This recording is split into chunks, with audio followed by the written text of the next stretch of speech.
বাংলাদেশের বেসরকারি খাত প্রতিটি মুহূর্ত বিভিন্ন চ্যালেঞ্জের মধ্যে অতিবাহিত করছে। উল্লেখিত প্রতিকূল পরিবেশ থেকে জাতীয় অর্থনীতিকে উদ্ধারে সংশ্লিষ্ট রেগুলেটরি ও ফ্যাসিলিটেটিং জাতীয় প্রতিষ্ঠানগুলোর সম্বন্ধিত ও টেকসই ভূমিকা অপরিহার্য। জাতীয় রাজস্ব বোর্ড উক্ত উদ্দেশ্যে একটি অতীব গুরুত্বপূর্ণ প্রতিষ্ঠান।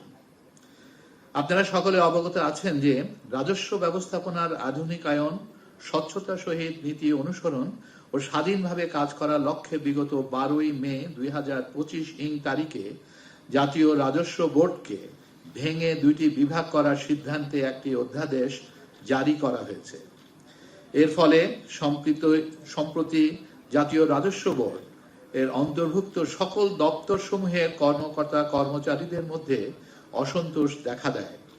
এই সিদ্ধান্তের বিপরীতে এবং এই অধ্যাদেশ বাতিলের লক্ষ্যে এনবিআর ও এর সকল মাঠ পর্যায়ের অফিসগুলোতে আন্দোলনের সূচনা ঘটে।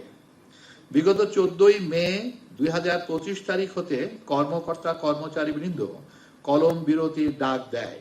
এই সময় থেকে নানা আলোচনা ও বৈঠকের পরেও এর সমাধান না হওয়ায় ধীরে ধীরে এই আন্দোলন এনবিআর সহ এর অন্তর্ভুক্ত সকল দপ্তর সমূহে দৈনন্দিন কার্যক্রমে অচলাবস্থার সৃষ্টি হয়। বর্তমানে এই আন্দোলন আরো কঠিন রূপ ধারণ করে এবং শনিবার অর্থাৎ আজকের ঘোষণা দেওয়া হয়, যা অত্যন্ত উদ্বেগজনক। এনবিআর এর অন্তর্ভুক্ত সকল দপ্তর সমূহের কর্মকর্তা কর্মচারীদের কলম বিরতির প্রেক্ষিতে দেশের আমদানি রপ্তানি ব্যবসা মারাত্মক ক্ষতির সম্মুখীন হচ্ছে। উক্ত দপ্তর সমূহের কার্যক্রম সকাল 9 ঘটিকা থেকে দুপুর 12 ঘটিকা পর্যন্ত চালু থাকায় প্রস্তুত রপ্তানিকারকগণ যথাসময়ে আমদানিকৃত কাঁচামাল খালাস করতে পারছেন না। ফলে দেশের রপ্তানিতে বর্ধিত লিড টাইম আরো বৃদ্ধি পাচ্ছে। তাছাড়া পোর্টে, বিমানবন্দরে আমদানি রপ্তানিযোগ্য পণ্য পড়ে থাকার দরুন বৃষ্টি রোদে নষ্ট হচ্ছে, ড্যামারেজ বাড়ছে। আংশিক কর্মঘণ্টার কারণে এক কর্মদিবসের মধ্যে প্রত্যাশিত ইউপি পেতে 10-15 দিন সময় লেগে যাচ্ছে, যাতে করে রপ্তানি বিলম্বিত হচ্ছে। সৃষ্ট জটিলতার কারণে কিছু কিছু বায়ার ইতিমধ্যে এয়ারশিপমেন্ট ও রপ্তানি আদেশ বাতিলের হুমকি দিয়েছে। পাশাপাশি পোর্ট ড্যামারেজ নির্ধারিত রেটের 4 গুণ হারে পরিশোধ করতে হচ্ছে, যা কস্ট অফ ডুইং বিজনেস বাড়িয়ে দিচ্ছে। জাতীয় রাজস্ব বোর্ড এনবিআর এর অন্তর্ভুক্ত সকল দপ্তর সমূহের কর্মকর্তা কর্মচারীদের কলম বিরতির প্রেক্ষিতে দেশের আমদানি রপ্তানি ব্যবসা মারাত্মক ক্ষতির সম্মুখীন হচ্ছে। উক্ত দপ্তর সমূহের কার্যক্রম সকাল 9 ঘটিকা থেকে 12টা ঘটিকা পর্যন্ত চালু থাকায় আমদানি কারকগণ ও রপ্তানি কারকগণ যথাসময়ে আমদানিকৃত কাঁচামাল খালাস করতে পারছেন না। ফলে দেশের রপ্তানিতে বর্ধিত লিড টাইম আরো বৃদ্ধি পাচ্ছে এবং উৎপাদন কার্যক্রম ব্যাহত হচ্ছে। তাছাড়া বিভিন্ন বন্দরে আমদানি রপ্তানিযোগ্য পণ্য পড়ে থাকার দরুন বৃষ্টি ও রোদেও নষ্ট হচ্ছে। আংশিক কর্মঘণ্টার কারণে এক কর্মদিবসের মধ্যে প্রত্যাশিত ইউপি পেতে 10-15 দিন সময় লেগে যাচ্ছে। এতে করে রপ্তানি বিলম্বিত হচ্ছে। সৃষ্ট জটিলতার কারণে কিছু কিছু ক্রেতা বায়ার ইতিমধ্যে এয়ারশিপমেন্ট ও রপ্তানি আদেশ বাতিলের হুমকি দিয়েছে। এটা প্রিয় সাংবাদিক ভাই ও বোনেরা, আপনারা জানেন যে বর্তমান জুন জুলাই মাসে তৈরি পোশাক, চামড়াজাত পণ্য, পাদুকা, ceramic, pharmaceutical, agro processing, plastic সহ সকল রপ্তানিমুখী শিল্পের অধিকাংশ কারখানাতেই আগামী শীতে মৌসুমের পণ্য তৈরির জন্য চাপ রয়েছে। এই পিক সিজনে কাস্টমস বন্ড কমিশনারেট ও কাস্টমস হাউসের মতো গুরুত্বপূর্ণ দপ্তর সমূহের অচলাবস্থার কারণে সঠিক সময়ে পণ্য রপ্তানি করতে না পারলে বায়রা ত্রয়োদশ বাতিল ও ভবিষ্যৎ নতুন ত্রয়োদশ প্রদানে অনাগ্রহী হতে পারে। আন্তর্জাতিক রপ্তানি বাজার কখনো বাংলাদেশের জন্য অপেক্ষা করবে না। এই সকল অর্ডারগুলি পার্শ্ববর্তী দেশে চলে যাবে, যা হবে বাংলাদেশের অর্থনীতির জন্য একটি অপূরণীয় ক্ষতি। এছাড়াও উৎপাদিত পণ্য সঠিক সময়ে না পাঠাতে পারলে প্রতিষ্ঠানগুলি ব্যবসায়িক ও আর্থিকভাবে ব্যাপক ক্ষতির সম্মুখীন হবে।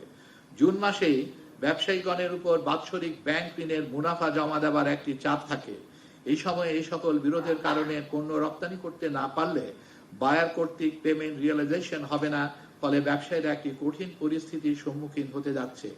বর্তমানে দেশের রপ্তানিকারী শিল্প নানাবিধ চ্যালেঞ্জ মোকাবেলা করে ঘুরে দাঁড়ানোর চেষ্টা করছে। এমত অবস্থায় জাতীয় রাজস্ব বোর্ডের কর্মকর্তা কর্মচারীদের গৃহীত আন্দোলন বায়ারদের মাঝে পুনরায় ইমেজ সংকট সৃষ্টি করবে, যা দেশের বৈদেশিক মুদ্রা অর্জন তথা অর্থনৈতিক উন্নয়নে নেতিবাচক প্রভাব ফেলবে। আজকে থেকে জাতীয় রাজস্ব বোর্ডের অন্তর্ভুক্ত সকল দপ্তর সমূহের কর্মকর্তা কর্মচারীগণ কমপ্লিট শাটডাউন কর্মসূচি ঘোষণা করেছে। এই সময় উক্ত দপ্তর সমূহের কার্যক্রম বন্ধ হলে তা আমদানি ও রপ্তানিকারকদের উপর বিপর্যয় নিয়ে আসবে, যা হবে দেশের অর্থনীতির জন্য একটি অশনি সংকট। সুতরাং উক্ত আন্দোলন ঘিরে সৃষ্ট স্থবিরতা ও চলমান সংকট দ্রুততার সাথে সমাধান করা অতীব জরুরি।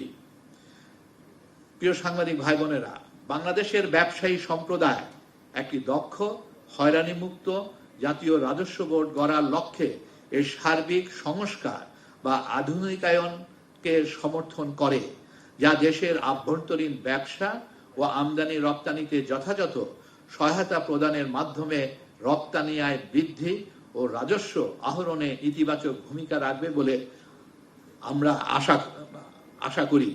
তবে সেক্ষেত্রে জাতীয় রাজস্ব বোর্ডের চেয়ারম্যানের অপসারণ কোনো মতেই কাম্য নয় এবং তা কোনো প্রকার সফলতা নিয়ে আসবে বলে আমরা মনে করি না। উল্লেখিত পরিস্থিতিতে নিম্নরূপ পদক্ষেপ নিতে আপনাদের মাধ্যমে সরকারের শীর্ষ কর্তৃপক্ষকে বিশেষভাবে অনুরোধ করছি।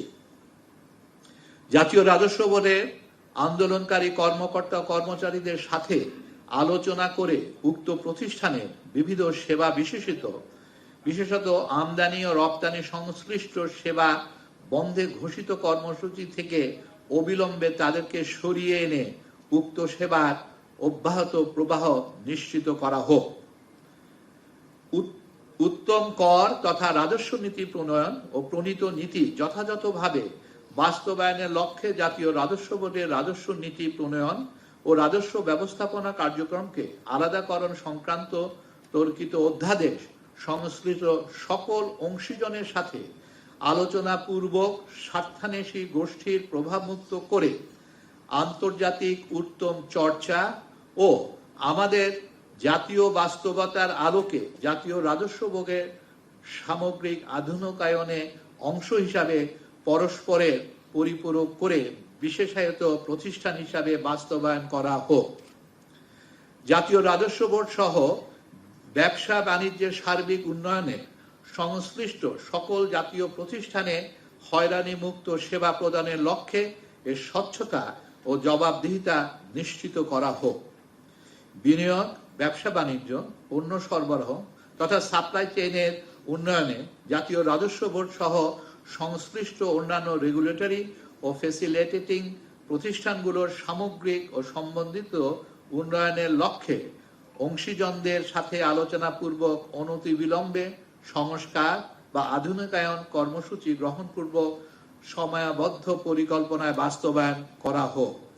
উপরোক্ত উদ্দেশ্যে অর্থাৎ মন্ত্রণালয়, অর্থ মন্ত্রণালয়, বাণিজ্য মন্ত্রণালয়, শিল্প মন্ত্রণালয় সহ সংশ্লিষ্ট মন্ত্রণালয় ও বিভাগগুলোকে সম্বন্ধিত উদ্যোগ নিতে সরকারের সর্বোচ্চ মহল হতে নির্দেশ দেওয়া হোক। আমরা মনে করি উদ্ভূত সমস্যা নিরসনের জন্য মোটেও সময় ব্যয় না করে প্রধান উপদেষ্টার কার্যালয়ের নেতৃত্বে সরকারের সংশ্লিষ্ট মন্ত্রণালয় ও বিভাগ যথা অর্থ মন্ত্রণালয়, বাণিজ্য মন্ত্রণালয় এবং বিডা যৌথভাবে আন্দোলনরত কর্মকর্তা কর্মচারীদের সাথে আলোচনায় বসা অতীব জরুরি। আন্দোলনরত কর্মকর্তা কর্মচারীদের ভবিষ্যৎ ন্যায়সঙ্গত সুরক্ষা ও দেশের অর্থনীতি যাতে করে আর ক্ষতিগ্রস্ত না হয় সে লক্ষ্যে এখনই জরুরি ভিত্তিতে পদক্ষেপ গ্রহণ করার জন্য ব্যবসায়ী সম্প্রদায়ের পক্ষ থেকে সরকারের প্রতি আহ্বান জানাচ্ছি। সেই সাথে আন্দোলনরত কর্মকর্তা কর্মচারী ভাই বোনদেরকে দেশের অর্থনীতির স্বার্থে কলম বিরতি, কমপ্লিট শাটডাউনের মতো কর্মসূচি প্রত্যাহার পূর্বক কোনো প্রকার পূর্ব শর্ত ছাড়া অনতি বিলম্বে কাজে যোগদান করার আহ্বান জানাচ্ছি। সেই সাথে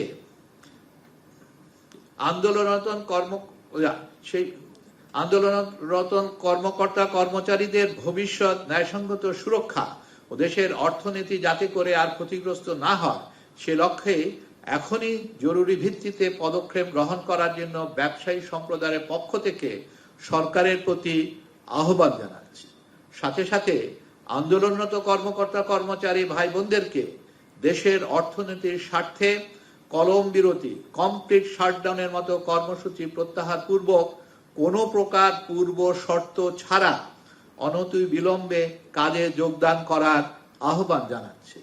আমরা বিশ্বাস করি একটি ইনক্লুসিভ আলোচনার মাধ্যমে এই সংকট নিরসন করা সম্ভব, যেখানে জাতীয় রাজস্ব বোর্ডে যৌক্তিক সংস্কার পূর্বক সৎ ও দক্ষ কর্মকর্তারা নির্দ্বিধায় পূর্বের ন্যায় জাতীয় সেবা এবং বাংলাদেশের অর্থনীতিতে ইতিবাচক ভূমিকা রাখতে পারবে। এ জাতীয় সমস্যা সমাধান কল্পে সংশ্লিষ্ট সকলকে আন্তরিকভাবে এগিয়ে আসার প্রত্যাশা রেখে এবং আজকে সংবাদ সম্মেলনে উপস্থিত আমার সমস্ত সাংবাদিক ভাই বোনদেরকে ধন্যবাদ জানিয়ে আমি আমার বক্তব্য শেষ করছি। আসসালামু আলাইকুম। এখানে আজকে আমাদের মধ্যে এখানে উপস্থিত আছে বাংলাদেশ ইন্টারন্যাশনাল চেম্বার অফ কমার্সের সভাপতি জনাব মাহবুব রহমান, বিজিএম এর সভাপতি জনাব মাহমুদ হাসান খান বাবু, বিটিএম এর সভাপতি জনাব শওকত আজিজ রাসেল, বিকেএম এর এহসান সহসভাপতি এক্সিকিউটিভ প্রেসিডেন্ট জনাব Syed Nasim Manzur, president leathers and footwear manufacturing association, জনাব তাসকিন আহমেদ একটু আজকে গেছিলেন ঢাকা চেম্বার থেকে এসে, আবুল কাশেম খান, মেট্রোপলিটন চেম্বারের প্রেসিডেন্ট জনাব কামরান তানভীর রহমান, আমাদের মাঝখানে উপস্থিত আছে মীর নাসির হোসেন সাবেক সভাপতি এফবিসিসিআই, এখানে তপন চৌধুরী আশাগত সাবেক উপদেষ্টা, উনি হঠাৎ করে ওনার ইয়াতে আটকে গেছে, হসপিটালে হঠাৎ একটা ইমার্জেন্সি একটা মিটিং করে গেছে, জনাব Mainul Islam president Bangladesh ceramic manufacturing and exporter association, Shamim Ahmed plastic goods and manufacturing association সভাপতি, Simin Rahman international chamber of কমার্সের এক্সিকিউটিভ বডি ডাইরেক্টর, প্লাস উনি ফার্মাসিউটিক্যাল ইন্ডাস্ট্রি অ্যাসোসিয়েশনকে উনি আজকে রিপ্রেজেন্ট করছেন। আমাদের মাঝে উপস্থিত হবেন মতিন চৌধুরী, অলরেডি প্রথমে আসে মতিন চৌধুরী সাবেক সভাপতি বিটিএমএ, এবং শারিয়াত অ্যাক্সেসরিজ অ্যাসোসিয়েশন প্রেসিডেন্ট। সো আজকে এখানে আমরা আপনাদের সামনে আমাদের যৌথ উদ্যোগের এই সম্মেলনের পেপার আমি পড়ে শোনালাম। আপনাদের যদি কোনো প্রশ্ন থাকে এখানে যে কাউকে আপনারা প্রশ্ন করতে পারেন এবং সেটার আনসার আমরা দেওয়ার চেষ্টা করব সবাইকে। ধন্যবাদ।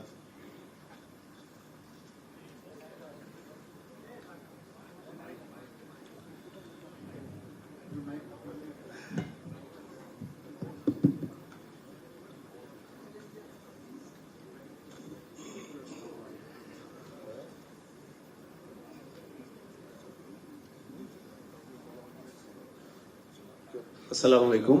পারভেজ ভাই, আমি আলমগীর, কাজ করছি সময়ের আলোতে। আপনি আপনার ব্যবসায়ী সমাজের পক্ষ থেকে বিস্তারিত তুলে ধরেছেন সিচুয়েশনটা। এনবিআর এর আন্দোলন চলছে বললেন মে মাসের 14 তারিখ থেকে। 2 দিন আগে অর্থ উপদেষ্টা একটা কথা বলেছেন যে এনবিআর এর আন্দোলনের পিছনে ব্যবসায়ীদের ইন্ধন আছে। আপনারা কি সেটা মনে করেন কিনা? আপনারা ইন্ধন দিচ্ছেন কিনা, বা কোন পক্ষ বা কারা ইন্ধন দিচ্ছে? এটা সরকারের যেহেতু সর্বোচ্চ মহল থেকে বলেছেন, এইটা আপনাদের অবজারভেশনটা কি? আপনারা ইন্ধন দিচ্ছেন কিনা এনবিআর এর আন্দোলনের পিছনে? একটা বিষয়, একটা হচ্ছে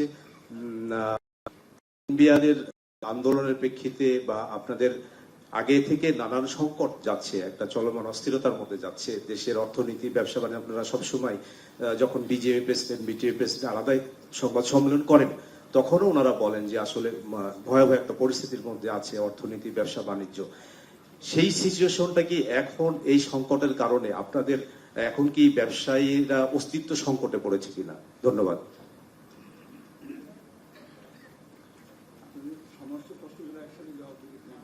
পারভেজ ভাই, জাহিদ বলছিলাম ৭১ টিভি থেকে। দিয়ে দেব। আচ্ছা, এটা অত্যন্ত দুঃখজনক যে মাননীয় অর্থ মন্ত্রণালয়, অর্থ উপদেষ্টা উনি ব্যবসায়ীদেরকে ব্লেম করেছেন, এবং যেখানে আমরা সবাই এত ট্রাবল থাকা, যেখানে গ্যাস নাই, ব্যাংক ইন্টারেস্ট হাই, কাস্টমসে কাজ হচ্ছে না, সবকিছুর পরেও কিন্তু আমরা চেষ্টা করছি কিভাবে সার্ভাইভ করতে পারি। এবং সেখানে এটা আমার মনে অত্যন্ত দুঃখজনক যে এই ধরনের মন্তব্য আমরা অন্তত আশা করি না, because we are committed to build a nation, এবং আমরা আমাদের যার যার ব্যবসাতে মনোযোগ দেওয়ার চেষ্টা করছি কিভাবে এটাকে ঠিক রাখা যায়।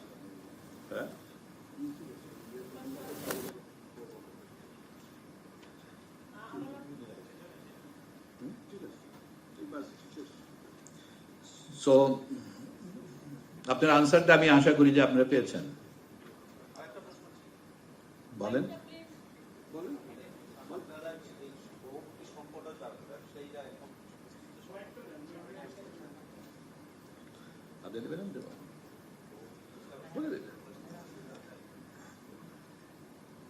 সমস্যা কন্টিনিউয়াসলি কিন্তু আমরা গত 2 বছর ধরে কিন্তু ফেস করে আসছি। আপনারা জানেন, এনার্জি থেকে আরম্ভ করে অস্থিতিশীলতা, রাজনৈতিক পট পরিবর্তন, এবং তারপরেও দেখা যাচ্ছে যে কোনো ওইভাবে এলসি ওপেন করা নিয়ে, কারেন্সি ডিভ্যালুয়েশন নিয়ে সবকিছু কিন্তু মোকাবেলা করে আস্তে আস্তে আমরা তারপরও দাঁড়ানোর চেষ্টা করছি। এবং ইট ইজ ট্রু যে এখন কিন্তু ব্যবসায়ীদের অবস্থা পিঠ থেকে যাওয়ার মতো।